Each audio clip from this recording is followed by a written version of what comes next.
गौतम बुद्ध के बारे में एक बात प्रसिद्ध थी कि वे कुछ लोगों को सीधे तौर पर अपना शिष्य बना लेते थे और बौद्ध संघ में शामिल किया गया।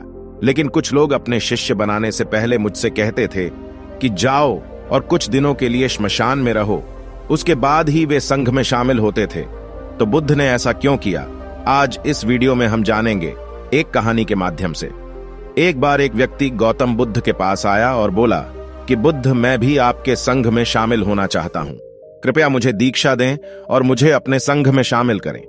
यह सुनने के बाद बुद्ध ने कुछ देर के लिए उनकी आंखों में देखा और कहा, मैं तुम्हें संघ में शामिल नहीं कर सकता। यदि आप संघ में शामिल होना चाहते हैं तो इससे पहले आपको एक खर्च करना होगा, पूरा दिन और एक पूरी रात श्मशान में। यह सुनकर वह व्यक्ति डर जाता है और कहता है, बुद्ध, आपकी यह कैसी हालत है?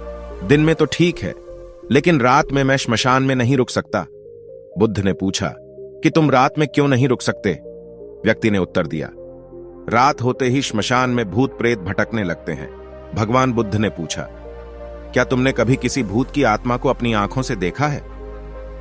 उस व्यक्ति ने कहा, नहीं बुद्ध, मैंने इसे अपनी आंखों से नहीं देखा, लेकिन मैंने लोगों के मुंह से भूत प्रेतों की कहानियां सुनी हैं और मैंने देखा है कि कुछ लोग भूत जैसे लगते हैं। ऐसे लोग आते हैं और बहुत ही अजीब हरकतें करने लगते हैं। भगवान बुद्ध ने कहा था, तो यह आपके लिए यह जानने का सुनहरा मौका है कि भूत प्रेत सच में होते हैं या नहीं। व्यक्ति ने कुछ देर सोचा, फिर कहा, ठीक है बुद्ध, अगर आपकी यही हालत है तो मैं 1 दिन और रात श्मशान में रहूंगा। उसके बाद वह व्यक्ति बुद्ध से अनुमति लेता है और अपने घर वापस चला जाता है। वह सुबह फिर बुद्ध के पास आता है और श्मशान जाने की अनुमति मांगता है। बुद्ध कहते हैं, ठीक है, आप श्मशान जा सकते हैं, लेकिन एक बात का ध्यान रखें, तुम वहां दिन रात क्या देखोगे और वहां तुम्हारे साथ क्या होगा, वह सब तुम आकर मुझे बताओगे। उसने कहा, ठीक है बुद्ध। फिर वह श्मशान की ओर निकल जाता है। उसके जाते ही बुद्ध अपने 2 शिष्यों से कहते हैं, तुम दोनों मेरे पीछे जाओ और इसका ख्याल रखना, लेकिन ध्यान रखें कि उसे पता नहीं चलना चाहिए कि आप दोनों उसके आसपास हैं। वे दोनों शिष्य चुपचाप उस व्यक्ति के पीछे पीछे श्मशान तक चले जाते हैं। पूरा दिन और रात श्मशान में बिताने के बाद अगली सुबह वह व्यक्ति गौतम बुद्ध के पास आता है। बुद्ध ने पूछा, बताओ तुमने वहां क्या देखा? वह व्यक्ति बोला, बुद्ध, कुछ ही देर बाद मैं श्मशान पहुंचा तो मैंने देखा कि एक अर्थी आ रही है। उसके पीछे भीड़ थी। अर्थी एक बूढ़े आदमी की थी। बूढ़े को उसके 4 बेटों ने कंधा दिया।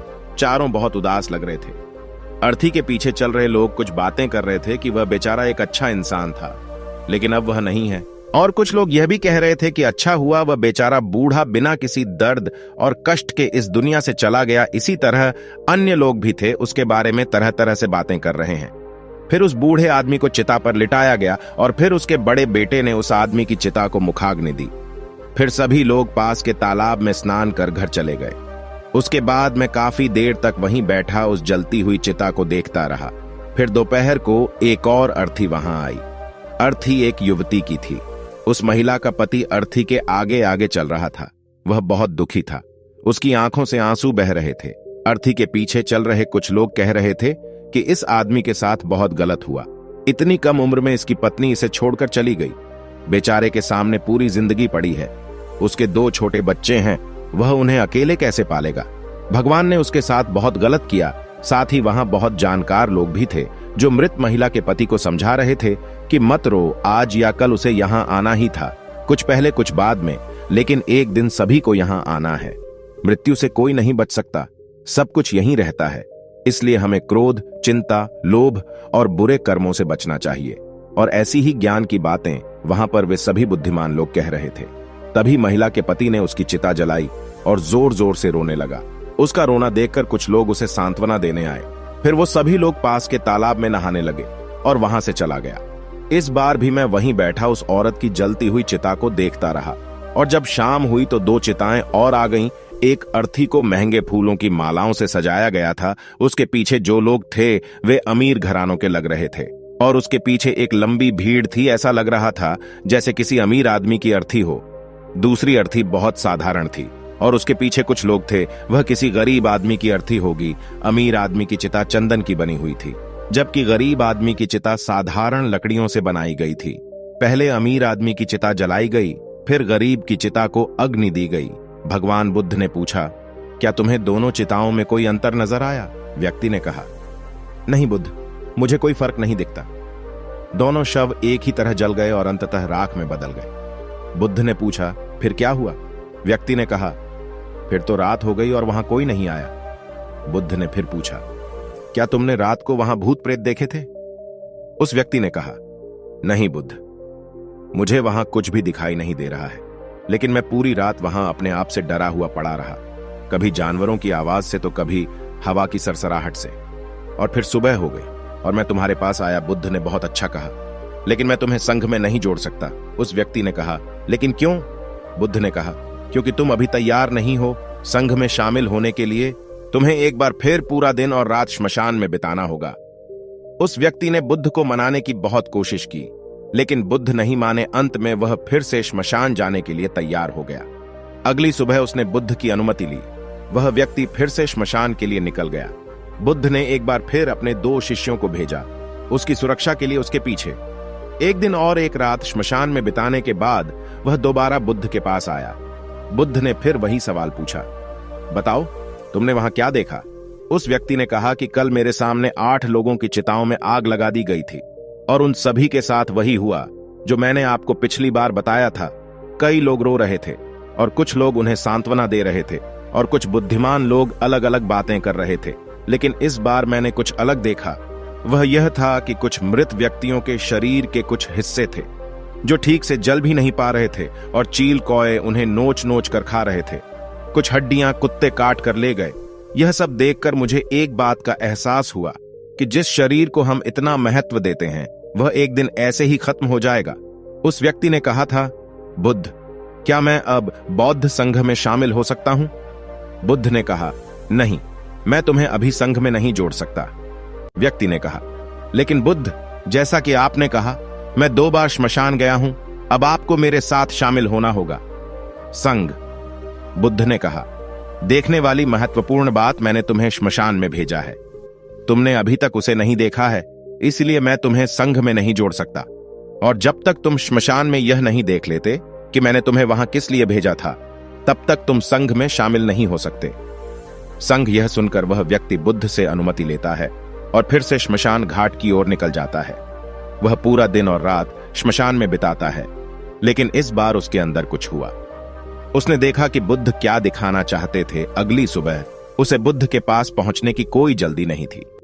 वह पूरी तरह से शांत था और अंदर से अभी भी उसका चेहरा गंभीर था। वह धीरे धीरे गौतम बुद्ध के पास गया। उसने उन्हें प्रणाम किया और बिना कुछ कहे चुपचाप बैठ गया। बुद्ध ने फिर वही प्रश्न पूछा, तुमने वहां क्या देखा? शख्स ने कहा कि मैंने देखा कि वहां 4 लोग मुझे अर्थी में उठाकर श्मशान घाट ले जा रहे थे। लोग मेरी अर्थी पर पुष्पांजलि अर्पित कर रहे हैं। मेरी अर्थी के पीछे बहुत बड़ी भीड़ चल रही है। मेरे पिता, जो मेरी मौत से बहुत दुखी हैं, वह मेरी अर्थी के साथ रोते हुए चल रहे हैं। मेरा छोटा भाई भी मेरी मौत से बहुत दुखी है और वह भी रो रहा है। कुछ लोग सांत्वना दे रहे हैं। मेरे भाई और पिता को सांत्वना दे रहा हूं और भीड़ में चल रहे कुछ लोग भी मेरी मौत से दुखी हैं और कुछ दुखी होने का नाटक कर रहे हैं। भीड़ में कुछ लोग बात कर रहे हैं कि वह एक अच्छा इंसान था, अभी उसकी उम्र क्या है, लेकिन भगवान ने उन्हें जल्दी बुला लिया। दूसरे लोग भी मेरे बारे में तरह तरह की बातें कर रहे थे। फिर मेरी अर्थी श्मशान घाट में रखी गई। मैं सांस लेना चाहता था, लेकिन मैं सांस नहीं ले पा रहा था। मैं हाथ पैर हिलाना चाहता था, लेकिन मैं हिल नहीं पा रहा था। अर्थी से उठकर पिताजी को गले लगाना चाहता था और अपने छोटे भाई से यह कहना चाहता था कि वह माता पिता की देखभाल करे, क्योंकि अब तुम्हें ही पूरा घर संभालना है। उसके बाद मुझे उठाकर चिता में लिटा दिया गया। फिर मुझे कपड़े से ढक दिया गया। मुझे कुछ भी दिखाई नहीं दे रहा था। उस कपड़े के बाहर फिर मेरे मुंह पर बहुत सारी लाठियां डाली गईं। मुझे बहुत भारीपन महसूस हुआ। मैंने उन्हें हटाना चाहा। मुझे अंदर ही अंदर घुटन महसूस हो रही थी। फिर कुछ देर बाद मुझे गर्मी महसूस हुई तो मैंने देखा कि मेरे पूरे शरीर में आग लग गई थी। मेरा पूरा शरीर लकड़ी की तरह जल रहा था। मैं चिल्लाती रही, लेकिन मेरे मुंह से कोई आवाज नहीं निकली। मैं पूरी तरह से उस आग में खो गई थी। मैं पूरी रात खुद को जलाती रही और आखिरकार मुझे पता चला कि मैं राख में बदल गई थी। न जाने मैं कहां थी। उस पूरी रात खोया हुआ था ना, तो मुझे कोई डर है, न ही मुझे किसी तरह का डर महसूस हुआ। और सुबह मैं आपके पास आया बुद्ध। यह सुनकर बुद्ध मुस्कुराए और बोले, अब तुम संघ में शामिल हो सकते हो। बुद्ध ने आगे कहा, जीवन को वही व्यक्ति समझ सकता है जिसने मृत्यु को समझ लिया है। ठीक उसी तरह जैसे एक बीमार व्यक्ति स्वस्थ रहने के महत्व को समझ सकता है, वास्तव में गहरे ध्यान में जाने के लिए अपने अंदर के ज्ञान को महसूस करना बहुत महत्वपूर्ण है। और ज्ञान का बीज कल रात वहां पहुंच गया। आपको वहीं एहसास हुआ कि आपका शरीर नश्वर है और कुछ भी साथ नहीं जाएगा, आप सब कुछ यहीं रहेगा। जब आप पहले 2 बार श्मशान गए थे तो आप भी उन बुद्धिमान लोगों की तरह हैं जो श्मशान में जाते ही धार्मिक हो जाते हैं, जिन्हें वहां जाते ही मृत्यु याद आ जाती है और उन्हें शरीर की नश्वरता याद आ जाती है और वह वहां बड़ी बड़ी बातें करता है। लेकिन जैसे ही आप वहां से निकलते हैं, आप वैसे ही हैं जैसे पहले थे। वैसे वे सभी बुरे काम करते हैं, अधर्म करते हैं, अपने शरीर के साथ प्रेम करते हैं, इसे हल्के में लेते हैं और दूसरों के साथ ऐसा व्यवहार करते हैं जैसे वह हमेशा के लिए यहीं रहने वाला है। लेकिन जब आप तीसरी बार वहां गए, आपके अंदर यह भावना है। यह वास्तव में आप नहीं हैं। आप स्वयं को क्या मानते हैं? अपने अंदर गहरा ध्यान और समर्पण पैदा करने के लिए शरीर और मृत्यु की नश्वरता का अनुभव करना बहुत जरूरी है। अब जो ज्ञान का बीज आपको कल रात वहां मिला था, उसे अपने दिमाग में बदलें और इसे इतना बड़ा बनाएं कि जब आपके जैसे कई ज्ञान के प्यासे आए आपको, ताकि उनकी प्यास भी बुझे। दोस्तों, मुझे आशा है कि आपको यह वीडियो पसंद आएगा। अगर आपको वीडियो पसंद आई हो तो कृपया शेयर करें, अपनी राय नीचे कमेंट में लिखें तथा ऐसी ही वीडियो देखने के लिए स्टोरी बुडा चैनल को सब्सक्राइब कर ले। मिलते हैं अगले वीडियो में। अगर आपको वीडियो पसंद आई हो तो कृपया शेयर करें, अपनी राय नीचे कमेंट में लिखें तथा ऐसी ही वीडियो देखने के लिए स्टोरी बुद्धा चैनल को सब्सक्राइब कर ले। मिलते हैं अगले वीडियो में।